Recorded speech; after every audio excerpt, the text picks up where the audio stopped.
कोणते आहे? राष्ट्रवादी अजित पवार यांच्या पक्षाचे चिन्ह घड्याळ आहे. बरोबर आहे. ठाकरे गट शिवसेना यांचे निवडणूक चिन्ह काय आहे? पाच नंबर गट ना?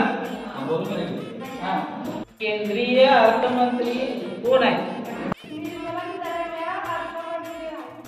प्रधान पदाची शपथ कोणी दिली? बरोबर आहे उत्तर.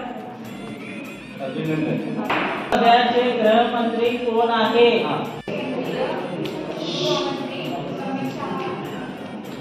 अभिनंदन. उत्तर संरक्षण मंत्री कोण आहे? भारताचे सध्याचे संरक्षण मंत्री राजनाथ सिंह हे आहेत. साठी लोकसभा निवडणुकीचा निकाल किती तारखेला लागतो?